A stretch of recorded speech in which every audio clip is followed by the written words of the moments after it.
a gente vê que está faltando ainda outro tanto e olhe lá. Para quem mora em Natal é mais fácil, porque as pessoas depois podem ir lá para o Leão e faz um estágio ao vivo. Né? Então continuam, entram praticamente no trabalho regular da casa, começam observando, depois vão experimentando, acompanhado de alguns dos magnetizadores. Então alguém está fazendo alguma coisa, para, chama você para sentir, para, e você vai sentindo até que a uma determinada altura você começa a fazer um pouco, e aí quem acaba lhe orientando é quem vai sentir o que você está fazendo. E aí, a depender da vontade, do esforço e mesmo do resultado que cada um vai obtendo, ele vai se engajando mais ou menos rápido. Tem pessoas que 2 meses depois do curso já é praticamente um passista da casa. Tem pessoas que passam mais de 1 ano e não conseguem chegar num ponto ideal para a gente entregar um paciente para ele tratar sozinho. Mas não existe nenhuma cartilha, não existe um modelo que são tantas aulas ou tantas presenças. Não, é o desenvolvimento.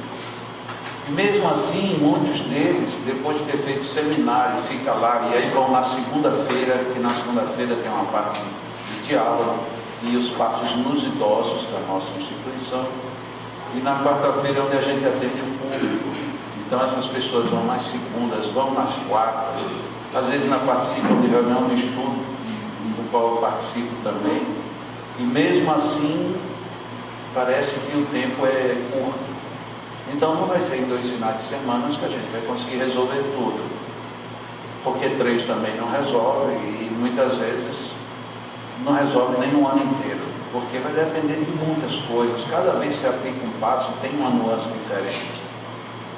Como eu já disse ontem, eu estou há 50 anos nessa brincadeira e para mim sempre tem coisas novas. O tempo inteiro aparece situação nova, relação nova, enfermidades novas, soluções que funcionavam, mas agora funcionam melhor do jeito que agora já mudou. É tanto que é complicado, porque hoje em dia, com tudo ficando gravado e filmado, de repente alguém assiste uma coisa que foi filmada há 10 anos e diz: você disse. Sim, mas eu disse quando? Porque de lá para cá já mudou. Como eu falei na semana passada, o livro A Cura da Depressão pelo Magnetismo, quando ele sair na próxima edição, ele vai vir provavelmente com 2 capítulos a mais. Por quê? Porque o assunto progrediu, o assunto evoluiu, tem mais coisas. Então, num encontro como esse, que nós temos muita gente, para um encontro onde a gente tem parte técnica, o ideal era no máximo 30 pessoas, em que 15 aplica, 15 fica, aí a gente poderia discutir mais de perto. Só que se torna improdutivo pelo volume de pessoas que têm querido participar. Aqui foi relativamente pouco, 90 pessoas, mas às vezes eu me surpreendo, eu cheguei num lugar no ano passado para fazer um curso, que a pessoa me disse que ia ter em torno de 100 pessoas, quando eu cheguei lá tinha 600. Mas como é que você vai colocar 600 pessoas para fazer esses exercícios? Como é que vem o resultado disso? É uma incógnita, a gente não sabe para onde vai. Porque não dá para você ver todos os casos e muito menos não dá para você analisar quase nenhum. Então tudo depende do tempo, depende da eficiência, depende até dos nossos melindres. Como eu brinco mais para descontrair mesmo. Às vezes eu já me surpreendi com pessoas que ficavam ofendidas comigo porque achou que eu fui agressivo. E eu peço desculpas, mas em nenhum momento eu quero ser agressivo. Eu quero gerar um ambiente de descontração. Por quê? Em magnetismo você fez um exercício, o ideal é você parar ali pelo menos 1 hora para fazer um segundo, por mais simples que ele seja, para a gente poder tirar todas as nuances. Alguém que vai sentir uma reação mais lenta, aquela reação pior, você vai tentar corrigir, se não corrigiu, vamos tentar agora isso. Você vai ter um jogo de tentativas para que cada um pudesse ter um mínimo de vivência, para depois se defrontar numa cabine com o paciente.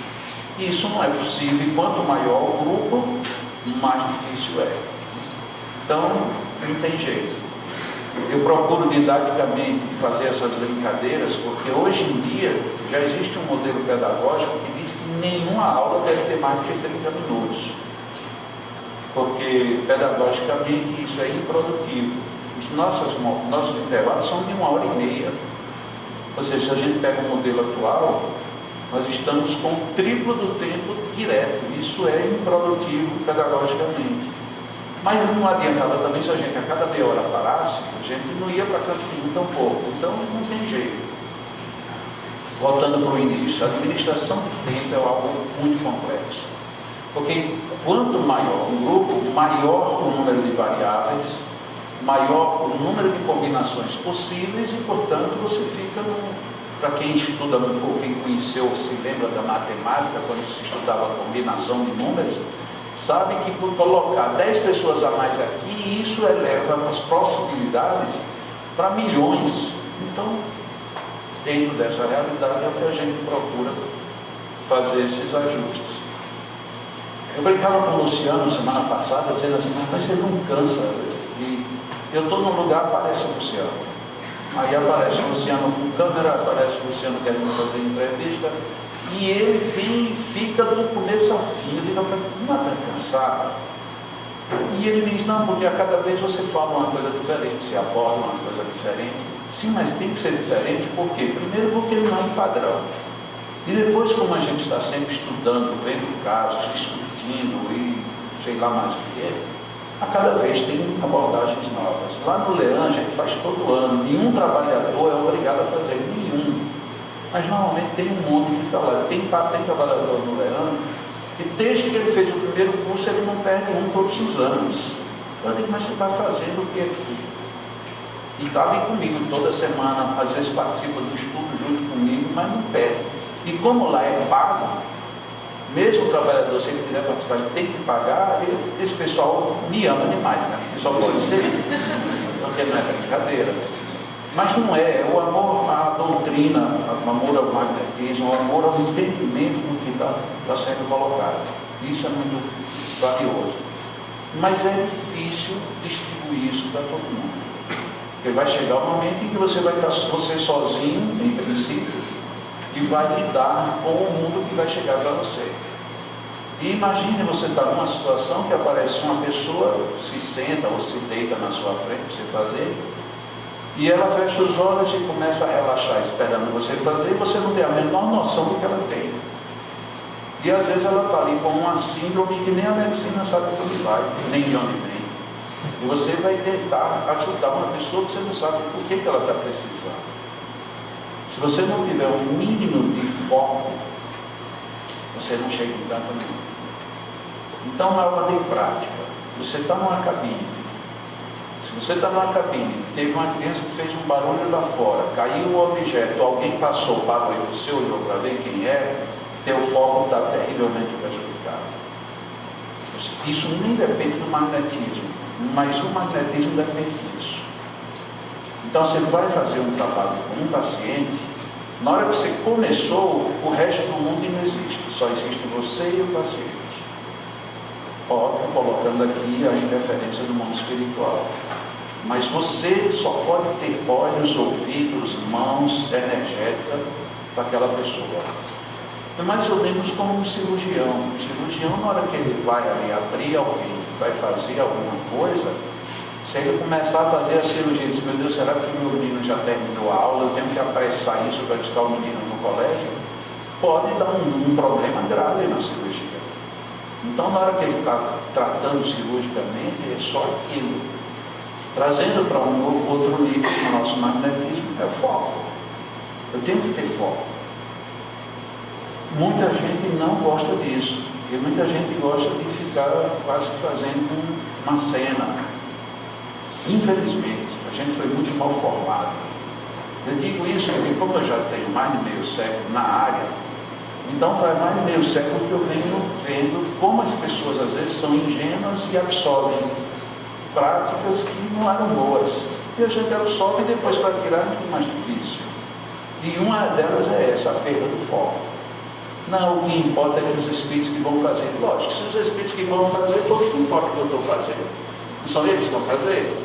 Então, tanto faz se eu estou pensando no carnaval, nas minhas férias, olha, sei lá, não, quando se eles quiserem, ele para em minha mão. Mas o processo não é isso. O processo é você saber o que você está fazendo. Se você quer realmente participar, você tem que saber. Isso pede foco. Não tem chance.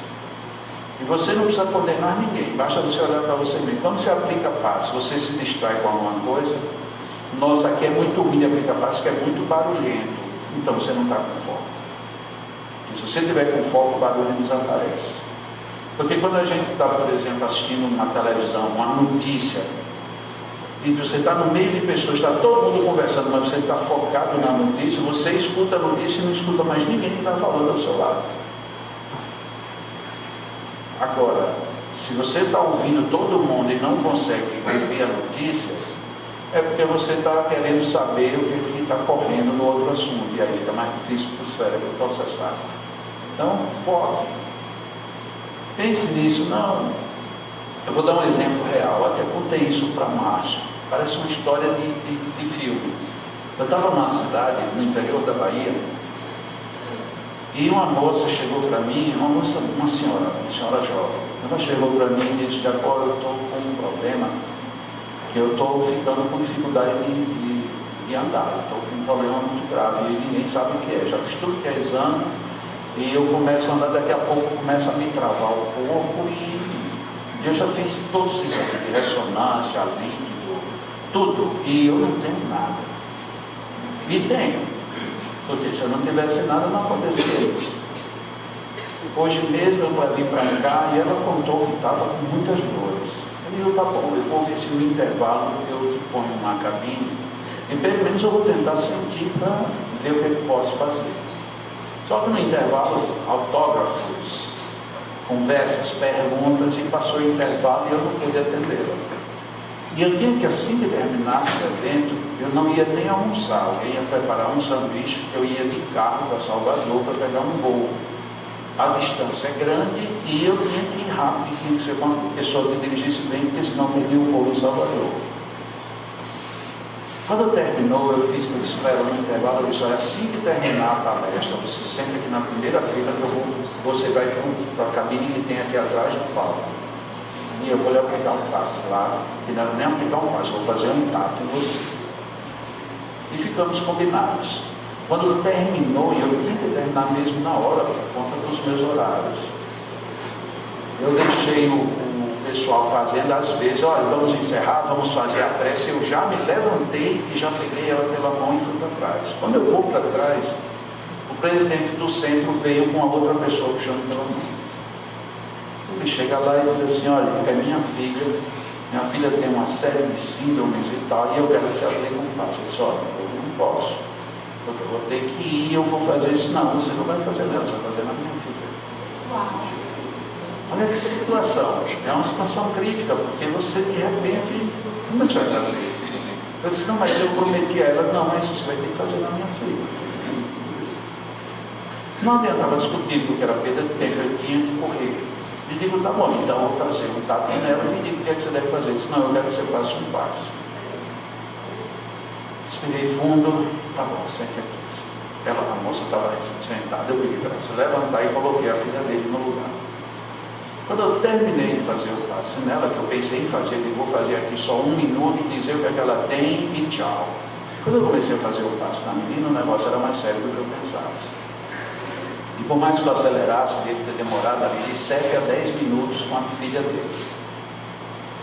Quando eu terminei, ele chegou e disse: pronto, agora vamos, porque senão você vai perder o voo. Eu disse: não, agora eu vou aplicar o nela. Ele disse: você não vai aplicar nela? Eu disse: vou.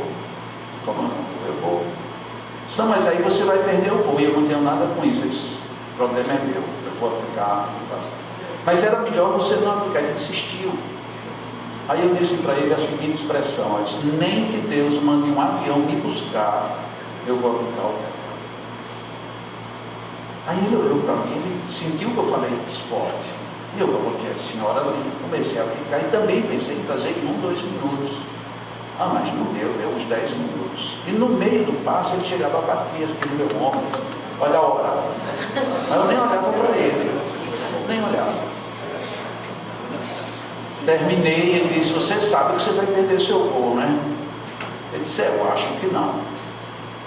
Aí eu vou saindo, no que eu vou saindo da cabine, honestamente, ia saindo chateado, porque eu não tive nem como falar nada com ela. Pedi para ela me escrever o e-mail para depois conversar.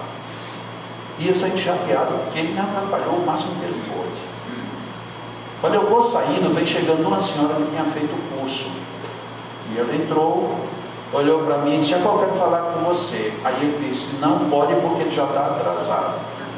Mas ela era do tipo dele. Eu disse: mas eu quero falar com ele. Mulher manda. Diga o que é isso. Você tem medo de voar num avião pequeno? Eu disse: não, por quê? Diz que meu marido está chegando agora de Salvador e o avião vai voltar só ele e o piloto. Você tem coragem de ir no avião? Deus mandou um avião. É uma questão de foco. Então eu quero ressaltar isso. Primeiro, você tem que ter determinação no que você vai fazer. Eu estava com tudo contra, tudo, absolutamente era tudo contra. E no final deu tudo certo. Se eu tivesse ido de carro, eu teria perdido o voo primeiro, por conta do horário que a gente estava saindo, e pior, estava chovendo. E a pista de lá onde eu estava até Salvador era muito boa. Aí, quando a gente levanta voo, o piloto disse: mas você está com sorte, porque a chuva está toda aqui do lado esquerdo. A gente vai pelo lado direito. Por aí isso, aí teve que ir mais lá na frente, para depois voltar para Salvador. Aí vim visitando a costa da Bahia quase toda, o sul da Bahia todo. Paramos lá em cima de Gaspa, né? Ele posicionava para a gente fazer foto. Ele me fez um susto e disse: esse avião é tão seguro que o motor pode até pifar e a gente não mergulha. Eu digo: é mesmo? Ele disse: aí ele foi desligou o motor. Eu digo: bom, eu acredito em você. Eu acredito, mas vamos ligar esse trem. E o bicho ia planando, eu digo: liga. Mas nem era um trem, era um avião. Se eu não tenho feito o que eu ia fazer, eu teria perdido o voo, porque eu teria vindo de carro, porque não daria tempo dela chegar. Olha o que a gente às vezes tem a objetividade no que você quer fazer. Faça, não tenha medo. Faça, porque vai acontecer alguma coisa e vai ser produtivo. Se eu tivesse feito só o passe nela, eu teria me demorado muito mais. Terminei reduzindo porque já tinha estourado o tempo com a vida do cara. Mas de um jeito ou de outro, era fundamental que eu a atendesse. Para mim, essa foi uma das situações assim, mais eloquentes da interferência de um contexto divino dentro do que você faz ou não faz. Você tem escolha. Você não quer fazer, você vai perder o voo. Não, então não vou fazer ninguém, eu vou embora. Não, você iria de carro, poderia não perder o voo, mas era uma viagem cansativa, uma viagem tensa. Ou você faria. Você corria o risco de perder o voo, podia, mas daí. Afinal de contas, eu tinha dado minha palavra que queria ver o que era o problema dela. Hoje essa pessoa é muito minha amiga e ela, inclusive, é líder de pesquisas em campos magnéticos lá na Bahia. Porque ela sentiu na própria pele que aquilo funcionava. Então, vale a pena você ter foco no que você quer. Vale a pena. Então, que vai ter crítica, que vão falar, que às vezes você vai ter que mudar de lugar, e tudo isso acontece. Porque, infelizmente, quase ninguém está preparado para ir até o fim. Mas quem está, vai. Estava conversando com o Márcio hoje de manhã, ele me dizia que quando ele foi fazer a academia, eram 300, todos querendo ir, passaram 300, terminaram 85. A vida é mais ou menos assim. Quem é que chega no fim? É aquele que passa por cima de pau e pedra. Não foi difícil, essa prova não fui bem, naquilo não aconteceu do jeito que eu queria, mas não desista, vai em frente, vai em frente. Porque contra o bem, eu não digo que existe o mal, contra o bem existe a acomodação. O maior inimigo do bem é a acomodação. Você se acomodou, o bem desaparece e o restante acontece. Você veja um campo e de repente deixa de se cuidar. Daqui a pouco tem erva para tudo quanto é lado, daqui a pouco tem um turo e daqui a pouco tem lixo. Se você cuida, ele continua sendo bom, bonito e atendendo as prerrogativas para o qual ele foi preparado. Então, na nossa vida de magnetizadores, é desse jeito que funciona. Eu estou falando de magnetizadores e alguém pode pensar: não, mas isso também é para quem é médico, para quem é professor, para quem é... Sim, isso funciona para tudo. Mas magnetismo, como a gente, na maioria das vezes, vou dizer que 99% das vezes, nós entramos como voluntários, a gente pensa que pelo fato de ser voluntário, no dia que puder, no dia que der, do jeito que der. Isso não é perseverança, isso é acomodação. E isso é contra. Na hora que você se determina, se define, eu vou fazer, a partir daí não tem absolutamente ninguém que lhe detenha, ninguém. Porque essa é a maior prova da coragem divina nas nossas vidas. Não é a gente estar vivo, é a gente ter livre arbítrio. Nós como pais, nós como mães, dificilmente damos tanta liberdade aos nossos filhos. Deus nos deu plena liberdade para tudo. O que você quiser fazer, de certo ou de errado, você tem liberdade. Lógico que tudo tem consequências, mas a liberdade é sua. Para eu ser um bom magnetizador, eu tenho a liberdade de ser. Ou a acomodação de não ser coisa nenhuma. Então, quando eu digo que o grande inimigo do bem não é o mal, e sim a acomodação, porque é na acomodação que o mal floresce. Então, enquanto não teve acomodação, não tem o mal. Não, mas é porque você nunca pegou alguém falando mal, alguém lhe derrubando. Peguei e ouço todos os dias. Talvez isso seja até uma força de expressão, mas é muito comum eu ter inimigos que eu nem sei quem é. Porque as pessoas simplesmente não querem saber da coisa. Só que isto é muito pequeno perante a grandiosidade do bem que eu estou estudando. Então eu valorizo a coisa que é boa. O que não é bom, para mim, me incomoda. Algumas coisas me incomodam. Por exemplo, você já imaginou uma pessoa chegar para mim e dizer, você é feio? Isso me incomoda.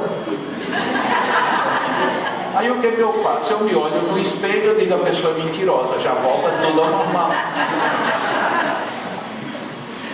A gente tem, obrigatoriamente, que ter consciência. E essa consciência é uma das derivações, ou ao contrário, o foco é uma das derivações desta. Se a gente tem consciência, nada, absolutamente nada nos impede. Eu vou tomar liberdade de falar o nome de uma pessoa que está aqui no grupo. Vera. Quando eu vim para cá, Vera ia chegando ali. Vera é uma pessoa que no meio espírita eu conheço, mas de muito tempo. Quando eu comecei a fazer viagens espíritas para falar de magnetismo, eu vinha muito a Pernambuco, muito. Acho que o estado que eu mais visitei foi Pernambuco. Eu não estou falando Recife, estou falando do estado. Vim muito. E uma dessas casas que eu vim lá no começo foi Morada do Sol. Naquela época, Vera já tinha problemas de saúde. E mesmo assim ela vai para cima e para baixo. Ela vai e volta e um monte de gente junto para apoiá-la. Aí de repente eu vejo ali Vera chegando, se apoiando, com dificuldade de andar, já me conhecendo desde aquele tempo, e está lá Vera, vem, humildemente entra, se senta e participa de tudo. Participou ontem dos exercícios, fica observando, comentando com as pessoas, como se fosse a primeira vez que ela tivesse vindo fazer um curso comigo. Isso é uma característica da pessoa que colocou um pouquinho de foco, ela não desiste. Por alguns motivos, Vera teve algumas paradas no meio do caminho, quase até onde eu sei, a maioria por problemas de saúde. Mas está aí. Esta semana, telefonou lá para minha casa, pelo que eu soube mais de uma vez, até que me encontrou para tentar agendar uma vinda minha para Recife, para ir lá na Morada do Sol, fazer um outro complemento. Quer dizer, eu quero, e se eu quero, eu vou buscar, eu vou atrás. Isso é muito bom quando você percebe que tem pessoas que têm esse tipo de índole. Eu não desisto. Não, Jacó, deixa você dar um jeito. Se você não puder de jeito nenhum, então vamos ver para onde que vem. Mas eu prefiro que seja ainda este ano. Este ano eu não tenho vaga. Eu estou com uma resposta suspensa. Se você quiser, eu ponho o teu nome. Se a pessoa suspendeu, eu te coloco. E é assim que a gente está, eu e Ivete, estamos nessa suspensão. Mas ela joga para mim sorrindo, como quem diz, vai dar certo, né? Eu tenho pena do outro, porque o outro que receber essa carga já desiste. Vai ser Vera daqui dizendo assim, olha, deixe para você contar época, vá cuidar do seu terreiro, que eu vou cuidar aqui do meu jardim. É mais ou menos assim. Então, essas situações são os elementos que nos dão força. Sua decisão, seu foco. Fofoca, crítica, condenação, rivalidade, melindre, Nada disso deve nos tocar. A gente pode, como seres humanos, nos sentirmos de vez em quando desconfortáveis. Mas na mesma hora se lembra de outra coisa. Pense numa coisa boa. Eu, em termos de magnetismo, eu tenho tudo de bom que o magnetismo pode me dar. No caso do meu filho, que eu contei, e o médico disse que eu morria ou ficaria inválido, vegetativo, o menino é perfeitamente normal.